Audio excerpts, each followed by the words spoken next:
घालून त्यांनी हे ज्ञानेश्वरी किंवा त्यांचे ग्रंथ किंवा त्यांनी लिहिलेलं वाङ्मय हे आपल्या समोर ठेवलेलं आहे. आणि हे वाङ्मय मी जे म्हणतो की ही वाङ्मयीन क्रांती आहे, त्याला कारण एवढंच की एवढं मोठं धैर्य ज्या समाजाविरुद्ध जाण्याचं, ज्या समाजाने ऑलरेडी आपल्याला जन्मापासून विरुद्ध टाकलेलं आहे, त्या समाजाविरुद्ध एकदा समाजाने आतमध्ये घेतल्यानंतर परत एकदा त्याने समाजाने आपल्याला विरुद्ध करावं अशा प्रकारचं धैर्य त्यांनी दाखवलं. आणि हे सगळे ग्रंथ संस्कृत मधून त्याने आपल्या बोली भाषेमध्ये आणलं. हे किती मोठं भयानक असं धैर्य ज्ञानेश्वरांनी दाखवलं, त्याचं आपण बरोबर आश्चर्य करू. आता वैज्ञानिक संदर्भामध्ये जे जाता जाता वाचायला सुरुवात केली आपण ज्ञानेश्वरी, की सहज त्याच काही वैज्ञानिक संदर्भ आपल्या लक्षात येतात आणि काही संदर्भ हे थोडेफार सखोल अभ्यासानंतर आपल्या लक्षात येतात. तर हे दोन्ही प्रकारचे संदर्भ मी सांगतो की अभ्यासानंतर संदर्भ कळले आणि ते एक सुरुवातीलाच कळले. त्याचा सुरुवातीला कळलेला संदर्भ म्हणजे पृथ्वी गोल आहे. तर पहिली गोष्ट म्हणजे आता आपल्याला ह्या गोष्टींचं कोणतंही हे वाटत नाही, पण आपण जर विचार केला की गेल्या 1850 ते 2020 या 170 वर्षाच्या काळात विज्ञानाने घेतलेली प्रचंड झेल, प्रचंड मोठ्या मोठ्या दुर्बिणी, आणि त्या दुर्बिणी नुसत्याच नाही तर त्या दुर्बिणी ते अवकाशामध्ये नेऊन तिथे स्थापित करतात आणि तिथून संपूर्ण विश्वाची प्रतिमा घेतात. आणि ती सुद्धा प्रतिमा हजारो प्रकाश वर्ष दूर एवढ्या लांबची त्याला मिळते. ही आजची टेक्नॉलॉजी आहे. आणि सूक्ष्म यंत्र ही एवढं सूक्ष्मामध्ये जाऊ शकते. आजच माझ्या वाचण्यामध्ये आलं की अणुकण सुद्धा आता यंत्राद्वारे हँडल करता येतो. आज एवढ्या पोझिशनला आपण आज पोहोचलेलो. आज आपण त्या सुनीता विल्यम्सला परत घेऊन आलो. कुठेतरी हरवली होती, कुठे अंतरिक्षामध्ये हरवलेली मुलगी, तिला सुद्धा शोधून काढलं. तर ही आजची टेक्नॉलॉजी आहे. आणि ह्या टेक्नॉलॉजीच्या समोर 750 वर्षापूर्वीचा संदर्भ आपण वाचायला लागलो तर निश्चित आपल्याला त्यांचं आश्चर्य वाटल्याशिवाय राहणार नाही, कौतुक वाटल्याशिवाय राहणार नाही. की ज्या वेळेला पृथ्वी सपाट आहे असं म्हटलं जात होतं, त्यावेळेला त्यांनी संदर्भ दिला की पृथ्वी गोल आहे. ज्या वेळेला सूर्य सकाळ संध्याकाळ फिरतो असं सांगितलं जात होतं, त्यावेळेला ज्ञानदेवाने लिहून ठेवलंय की पृथ्वी स्वतःभोवती फिरत असल्यामुळे रात्र आणि दिवस होतात. हे त्यांनी ज्ञानेश्वरीमध्ये संदर्भ लिहून ठेवला आहे. त्याने ह्या ज्या गोष्टी आहेत आपण ज्याला अंधश्रद्धा म्हणतो त्याच्यावरती सुद्धा तडाखे मारलेले. ते म्हणतात की एखाद्या मुलीच्या जन्माच्या वेळेला जन्मपत्रिकेमध्ये जर मंगळ आला तर तिच्या नशिबावरती अमंगळाचा शिक्का मारला जातो. अशी पद्धत आहे ना, मंगळ या मुलीला नको तिची पत्रिका नका दाखवा आपला. तर त्यांनी त्यावेळेला 700 वर्षापूर्वी लिहून ठेवला की त्या मुलीच्या त्या मंगळामुळे अमंगळाचा शिक्का त्या मुलीच्या वरती मारला जातो आणि तिचे हाल केले जातात. आजच्या घडीला नाही होत हाल, त्या काळामध्ये आपल्याला कल्पना आहे कसे त्या मुलीला त्रास दिला गेला असेल. मनपटलावरती संसार चित्र उमटते आणि प्रपंचाचं नाट्य सुरू.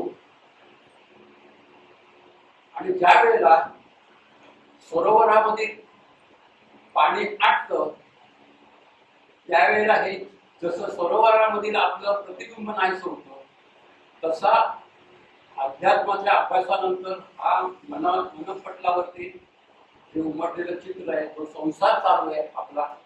जे काही सुख दुःखाचे वेगवेगळे चढ उतार आपल्या आयुष्यामध्ये येत आहेत ते भक्ती मार्गाच्या एका अवस्थेला गेल्यानंतर ते सगळे शांत होतात असं त्यांनी दिलेलं उदाहरण आहे.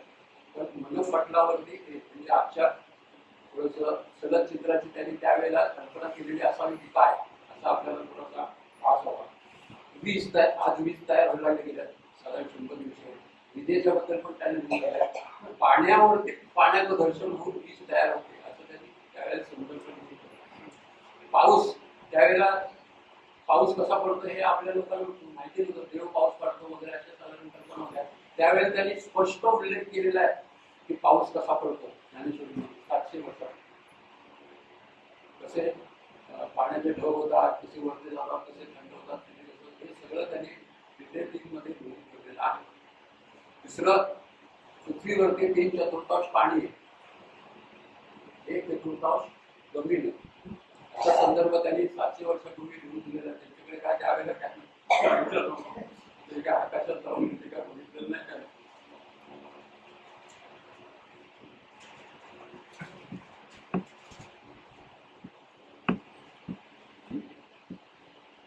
आता 3 थोडेसे अभ्यासानंतर लक्षात आलेले हे आहे.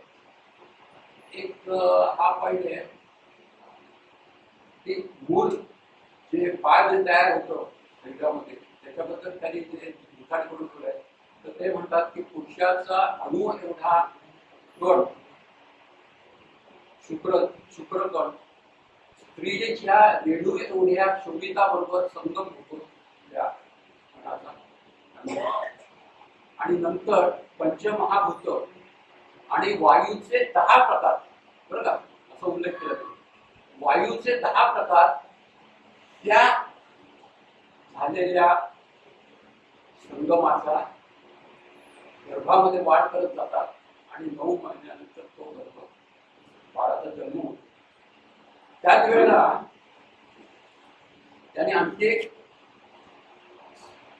संदर्भ असा दिलेला आहे की ही लहान मुलं पोटात असल्यापासूनच किती सावध असतात, किती त्यांना कळत असतं. तर त्याच्यासाठी संवेद्या हा जो शब्द आहे की त्याला संपूर्ण संवेदना त्या बाळाच्या 6व्या मधल्या महिन्यापासून जाग्या असतात. संवेदनाक्षम असतो तो गोळा आणि त्याला काय चाललंय आजूबाजूच्या ऍटमॉस्फिअर मध्ये त्या गोष्टी कळत असतात. तो आईच्या डोळ्याने बघत असतो आणि तरी सुद्धा त्याचा चेहरा, जर का त्याला एखादं संगीत आवडलं तर संगीतात त्याच्या चेहऱ्यावरती हास्य येतं. आज आता ही टेक्नॉलॉजी आल्यामुळे ह्या गोष्टी दिसतात. एखादं कर्कश संगीत ऐकलं की त्याचा चेहरा रगडलेला होतो. एखादं जोरदार भांडण चालत असेल तो घाबरून जाऊन बाजूला बसतो. एखादं त्याच्या आवडीचे पदार्थ आईने खाल्ले तर ते मस्त आनंदात असतो. कडू तिखट पदार्थ तिने खाल्ले तर तो चेहरा वाईट करतो. ह्या सगळ्या गोष्टी आज टेक्नॉलॉजीमुळे आपल्याला सगळ्या गोष्टींचे आज हे व्हिडिओज आपल्याला अवेलेबल असतात. आता मनशक्तीमध्ये एक घडलेली घटना आहे. जानेवारी महिन्यामध्ये 1000 days of life, first 1000 days of life या विषयावरती त्यांनी आंतरराष्ट्रीय परिषद बोलावली होती मनशक्ती. तर हे 1000 days of life म्हणजे कसे आहेत, हे गर्भामधले 9 महिने आणि बाहेरचे 2 वर्ष असे टोटल 1000 दिवस होतात. ह्यावरती त्यांनी जी परिषद घेतली होती, ह्या परिषदेमध्ये संपूर्ण जगातून 20 देशातून काही डॉक्टर्स, त्यामधले तज्ज्ञ त्या ठिकाणी मार्गदर्शनासाठी आलेले होते.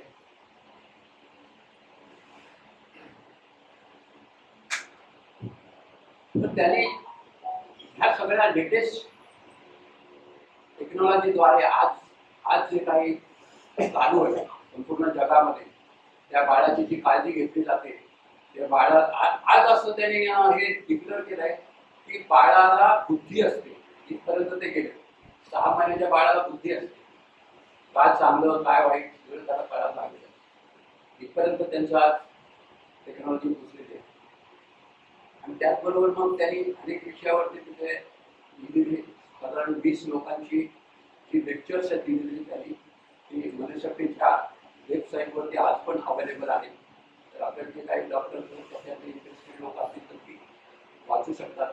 पण आजच्या टेक्नॉलॉजीने ज्या गोष्टी ज्या सांगितल्या आणि त्या गोष्टी आज लोक करायला लागलेले आहेत की ज्ञानदेवाने 700 वर्षापूर्वी सांगून ठेवले. 700 वर्षापूर्वी ते काय म्हणतात की वडील, आई वडील, घरामधले आई वडील, वडील हा शब्द त्यांनी वापरलाय. घरामधले वडील, घरामधले आजी आजोबा आणि समाजातले वडील. आता समाजातले वडील कोण असतात ते काय सांगायची जरूर आहे.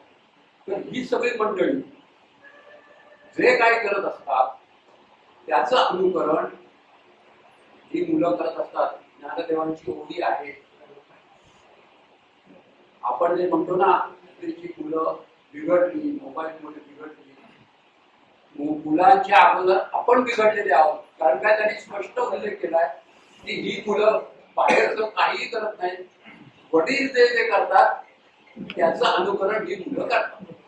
त्यामुळे वडिलांनी काय करायचं ते आता वडिलांनी ठरवावं.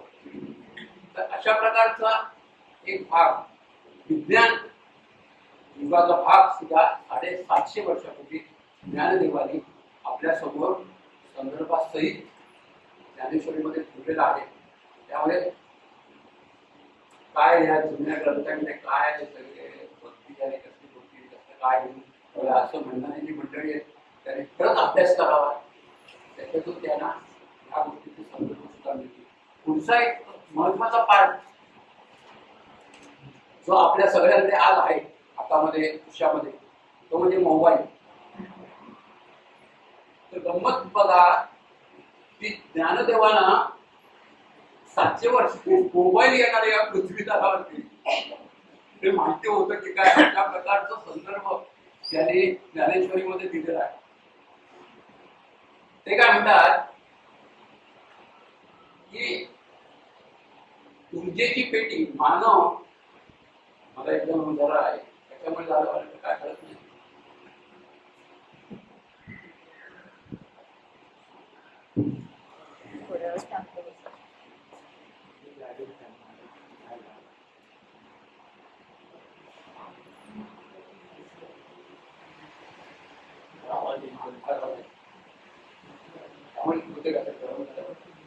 मानव ही ऊर्जेची पेटी आहे बरं का. ज्ञानेश्वर महाराज म्हणतात या ऊर्जेच्या पेटीला 9 दार आहेत. 2 हात, 2 पाय, मन आणि बुद्धी ही ऍडिशनल 6. अशा 15 दारांनी हा 24 तास ही एनर्जी ही ऊर्जा खर्च करत असतो. ज्ञानेश्वर महाराज म्हणतात पण माणसाचं दैव पहा बरं का. हा शब्द आहे त्यांचा. माणसाचं दैव पहा की ही ऊर्जेची पेटी त्यांनी रोज थोडा वेळ अभ्यासासाठी दिली. काही शब्द त्यांचे रोज या ऊर्जेच्या पेटीतला थोडा वेळ जर अभ्यासासाठी दिला तर हा मनुष्य दिव्यत्वाची प्रचिती घेऊन जाईल जाताना बरं का. पण शब्द टाकलाय पण या माणसाचं दैव असं की ही ऊर्जेची पेटी क्षणभंगूर सुखांच्या पाठीमागे पळण्यामध्ये सगळी ऊर्जा एक दिवस नष्ट करतो आणि त्याची मित्रमंडळी ही पेटी सरणावरती घेऊन डिस्ट्रॉय करतात. हे ज्ञानेश्वर महाराजांचे शब्द आहेत. तर त्यांनी 750 वर्ष पूर्वी बहुतेक मोबाईल कुठेतरी संदर्भ त्यांच्या मनात आला की काय लिहून ठेवलंय. आता शेवटचा एक वैज्ञानिक संदर्भ सांगतो आणि संदर्भ संपवतो. तुम्ही बोल व्हा. 2012 साली नासाने एक प्रयोगशाळा स्थापन केली होती. त्याच्यामध्ये विश्वाची उत्पत्ती कशी झाली त्याच्यावरती तिथे संशोधन चालू आणि ते 2012 मध्ये मला वाटतं ते त्यांनी आवडतं घेतलं. तर 2012 सालचा तो शेवटचा त्यांचा प्रयोग होता. त्याच्यामध्ये त्यांना एक अणुकण जो मिळाला त्याचं नाव त्यांनी गॉड पार्टिकल किंवा हिग्स बोसॉन असं त्याचं नाव ठेवलं. तर हा गॉड पार्टिकल सगळ्यात महत्वाचा भाग आता येतोय कुठे, हा गॉड पार्टिकल ची बिहेवियर जी आहे ना, त्याचं वर्णन या लोकांनी शास्त्रज्ञांनी करून ठेवलंय. How is behave of part, ही बिहेवियर ज्ञानदेवाने शिव आणि शक्तीची जी बिहेवियर लिहून ठेवलेली आहे, वर्णन केलेलं आहे, त्यांनी वर्णन केलेलं आहे, त्या वर्णनाशी तंतोतंत जुळते. क्वांटम मेकॅनिक्स हा शब्द जरी आजच्या काळातला असला तरी क्वांटम मेकॅनिक्स पर्यंत ज्ञानदेव पोहोचलेले होते असं म्हणावं लागेल आपल्याला. तर हे आश्चर्य करण्यासारखे बरेच संदर्भ आपल्याला आणखी सुद्धा मिळू शकते. कारण जेवढा आपण जास्तीत जास्त त्याच्यामध्ये खोल जाऊ, कॉन्सन्ट्रेशन करून तेवढे ते संदर्भ पाहायचे.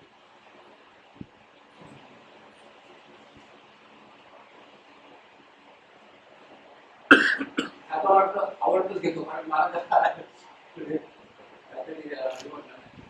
ज्ञानदेवाने काय केलंय, ह्या 9,000 श्लोकामध्ये शेवटी असं सांगितलं की जर मी एवढं बोललो, मी नसेल ज्ञानेश्वर महाराज एवढे बोलले, 9,000 ओव्या बोलले, त्या 9,000 ओव्यांमध्ये एक ओवी जरी तुमच्या मनाला पडली असली तर ते म्हणतात की झड झडून निघ महिला लागे साधनेच्या काजा. म्हणजे जसं ते वासरू गेलं त्या गाडीजवळ, सकाळी दूध प्यायला दिवस हाड करण्याची जागी होती, किंवा एखादा झोपलेल्या माणसाला पाणी मारलं तर तसं तो जागा होतो. तसे आता खडबडून जागे व्हा, जर एक ओळी माझी तुम्हाला पडली असती तर, आणि साधनेला लागा.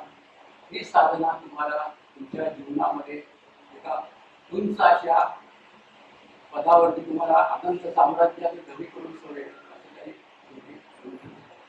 ते काका म्हणाले होते की तुम्ही असाधानावरती 2 शब्द बोला. तर असाधानावरती काय झालं माहिती का, ज्ञानदेव संत माणूस आपण बघितलं की एवढा त्रास समाजाने करून सुद्धा त्यांच्या मनामध्ये फक्त करुणा, समाजाबद्दलची प्रेम आणि करुणा, हे 2च शब्द तुम्ही माऊलींच्या बद्दल वापरू शकता. म्हणजे त्यांच्या दृश्य जगतातील 21 वर्ष आणि गेली 750 वर्ष प्रेम आणि करुणेशिवाय त्यांनी दुसरं काहीही जगाला दिलं नाही. आणि त्याने मी ज्ञानेश्वरी कार्य माझ्यानंतर जे प्रसाद प्रसाद मागितला त्यांनी देवाकडे, सर्वात मग देवाकडे. तर त्या प्रसादामध्ये ते त्यांची पहिली आठवण काढली की ज्याने त्यांना सुरुवातीला कष्ट दिले, त्रास दिला, अपमान केला. तर त्याने सांगितलं की फार हे केलं त्याने. आपण मागाशीच बोललो की हे जी दुष्ट प्रवृत्तीची जी लोक आहेत ना, संतांना त्याचा त्रास होत नाही. संतांना त्यांची करुणा का वाटते माहिती का, की हे जे काय वागतायत, हे जे करतायत, ते जे कर्मसिद्धांत आहे, कर्मसिद्धांताप्रमाणे त्यांचं हे कर्म त्यांच्यावरती एक दिवस उलटणार आहे आणि प्रचंड आत्मा हाल होणार आहे. हे हाल त्या संतांना दिसतात आणि त्यांना फार वाईट वाटतं की हा दुष्ट असं का वाटतं. त्याच्यासाठी त्यांच्या मनात करून आहे. आणि म्हणून ते काय म्हणतात, त्या दुष्ट प्रवृत्तीचे प्रवृत्ती आहे ती परमेश्वरा ती घालव आणि त्यांना सत्प्रवृत्तीचं त्यांच्या मनात विचारते, त्यांच्याकडनं चांगली कार्य घडू दे. हा पहिला त्यांनी म्हणजे मांडलेला प्रसाद आहे. दुसरा प्रसाद त्यांनी कुणासाठी मागितला, तर ज्या लोकांच्या मध्ये ते राहिले, समाजाने बहिष्कृत केल्यानंतर ती सामान्य आणि गरीब माणसं जी व्याधी झाल्यावरती देवाचा कोप समजून त्रास सहन करत होती, त्यांना धर्म म्हणजे काय कळत नव्हतं, पाप पुण्याच्या कल्पना वेगळ्या होत्या, तर त्यांच्याबद्दल त्यांच्या मनामध्ये पण त्यांनी सांगितलं की माझ्या ह्या लोकांना काय पाहिजे असेल ते तू दे, त्यांच्या ज्या इच्छा असतील त्या सगळ्या पूर्ण कर. हे 2 नंबरची त्यांची स्टेज. 3 नंबरची स्टेज त्यांनी काय काढली की जे चंद्रासारखे शीतळ पण त्यांच्यामध्ये काळीमा नाही, जे सूर्यासारखे तेजस्वी पण त्यांच्यामध्ये ताप नाही, अशी जी मोठी मोठी मंडळी आहेत ती सगळी मंडळी सगळ्यांचे स्नेही होऊ देत, आत्मस्वकीय होऊ देत. हे तिसरं मागणं त्यांचं. चौथं मागणं म्हणजे त्यांनी विश्वाचा विचार केला ना. ह्या संपूर्ण विश्वामध्ये स्वधर्म नांदू जोपर्यंत चंद्र सूर्य आहेत तोपर्यंत स्वधर्म नांदू हा चौथा त्यांनी आणि सगळ्यांचं कल्याण व्हावं, सगळ्यांचं आनंदाचं साम्राज्य निर्माण व्हावं म्हणून मग विश्वामध्ये नांदावा असं त्यांनी मागणं केलं. आणि निवृत्तीनाथ म्हणाले की देव तुझं हे सगळं मागणं पूर्ण करतो, बरोबर होईल तुझी ही इच्छा असं म्हणून त्यांनी ते बसायला संपवलेलं. मला वाटतं आता आपण बसायला म्हणून सगळ्यांनी आणि कार्यक्रम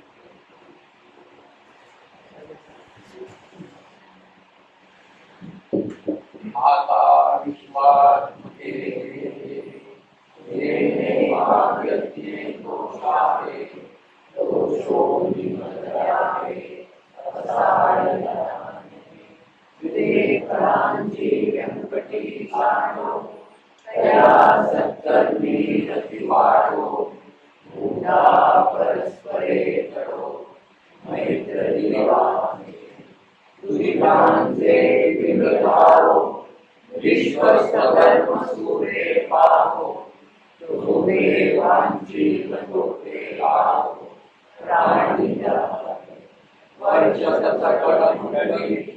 ईश्वरणी शांती मांदियानी अनवरत भूमंडळी एक दूता सदा कल्पतरुचे आवडव चेतना चिंतामणी से गाव बोलते ते अर्णव चंद्रमे ते अलांछन मार्तंड ते तापहीन ते सर्वाधी सदा सज्जन सोयरे किंबहुना सर्वसुखी पूर्ण होती लोकी बलितो आदि गुरुजी अखंडित आणि ग्रंथो कधीरिये विशेषी लोकी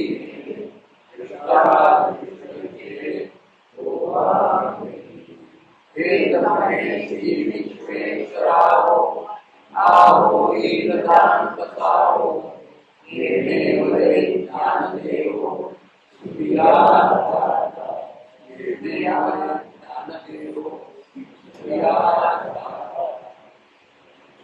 हरि ओम.